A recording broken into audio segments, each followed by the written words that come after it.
చూసుకుందాంలే అనుకుంటున్నారు. కానీ ఆ రెడ్ బుక్ ఆ భయపెట్టే పరిస్థితి కూడా కొంచెం తగ్గించిందా టీడీపీ?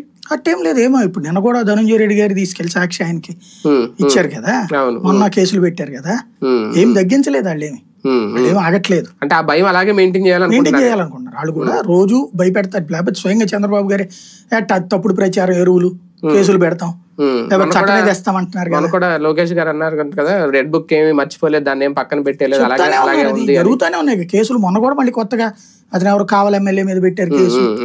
రోజు ఎవరో ఒకళ్ళ మీద పెడతానే ఉన్నారు కదా. మళ్ళీ లెక్కర్ అని చెప్పి రోజు ఎవరో ఒకరి పేరు పెడతానే ఉన్నారు. వాళ్ళు అదేమీ వదిలిపెట్టట్లేదు.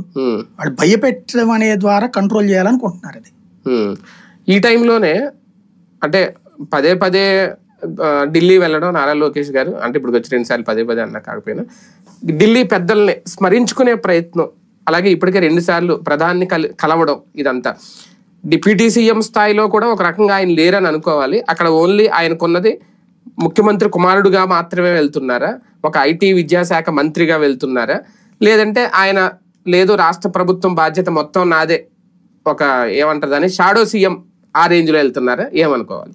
కాబోయే ముఖ్యమంత్రిగా వెళ్తున్నారు తెలిసి. కాబోయే ముఖ్యమంత్రి అనేటటువంటి సిగ్నల్ కేంద్ర పెద్దలకు ఇవ్వాలనుకుంటున్నారు.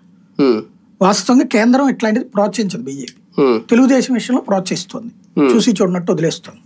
ఇప్పుడు ఈయనేం మాట్లాడుతుంటారు, మోడీ గారు ఎక్కడికి పోయినా సరే బాబు బేటా అని చెప్పి ఇదివరకు ఈయన కూడా అన్నారు కదా.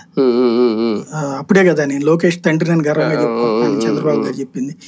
అప్పుడు ములాయం సింగ్ కొడుకు, లాలూ ప్రసాద్ కొడుకు, ఏంది వారసత్వ రాజకీయం అనే కదా మాట్లాడేది.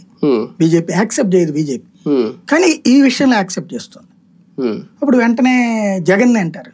జగన్ ని వారసుడిగా కాదు కదా, రాజశేఖర రెడ్డి పార్టీకి జగన్ వారసుడు కాదు, రాజశేఖర రెడ్డి కొడుకే గాని సొంత పార్టీ పెట్టుకున్నాడు.